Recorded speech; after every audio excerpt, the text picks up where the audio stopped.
മുഖ്യമന്ത്രിയുടെ നവകേരള സദസ്സോടെ വിവാദമായ Volvo bus യാത്ര ആരംഭിച്ചു. തിരുവനന്തപുരം തമ്പാനൂർ ബസ് സ്റ്റാൻഡിൽ നിന്ന് കോഴിക്കോടേക്കാണ് ആദ്യ യാത്ര പുറപ്പെട്ടത്.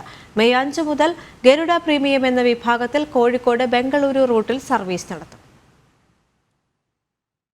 തിരുവനന്തപുരം തമ്പാനൂർ സെൻട്രൽ ബസ് ടെർമിനലിൽ നിന്നാണ് നവകേരള ബസിന്റെ ആദ്യ സർവീസ് ആരംഭിച്ചത്. KSRTCക്ക് വേണ്ടി സർവീസ് നടത്താൻ പാകത്തിന് രൂപമാറ്റം വരുത്തിയാണ് ബസ് യാത്ര ആരംഭിച്ചത്. റിസർവ് ചെയ്ത 4 യാത്രക്കാരും മറ്റ് ഇതര യാത്രക്കാരുമായാണ് ബസ് പുറപ്പെട്ടത്. 2 ഡോറുകളാണ് വാഹനത്തിലുള്ളത്. മുൻവശത്തേത് ഹൈഡ്രോളിക് ലിഫ്റ്റിലാണ് പ്രവർത്തിക്കുന്നത്. അതേസമയം ബസ് പുറപ്പെടുന്നതിന് മുമ്പ് യാത്രികരിൽ ഒരാളുടെ കുട്ടിയുടെ കൈ ഹൈഡ്രോളിക് ലിഫ്റ്റിൽ കുടുങ്ങിയത് കുറച്ച് സമയത്തേക്ക് ആശങ്കയുളവാക്കി.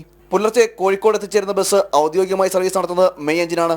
കോഴിക്കോട് ബംഗളൂരു റൂട്ടിലായിരിക്കും സർവീസ് നടത്തുക. പുലർച്ചെ 4 മണിക്ക് കോഴിക്കോട് നിന്ന് പുറപ്പെടുന്ന ബസ് 11:35 ബാംഗ്ലൂരിലെത്തും.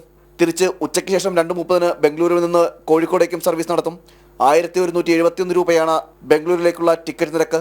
നവകേരള സദസ്സിനായി മുഖ്യമന്ത്രിക്കും മന്ത്രിമാർക്കും സഞ്ചരിക്കാനായി ഉപയോഗിച്ചിരുന്ന വാഹനം ഏറെ വിവാദങ്ങൾക്കും ചർച്ചകൾക്കും ഇടവച്ചിരുന്നു. ജനം, തിരുവനന്തപുരം.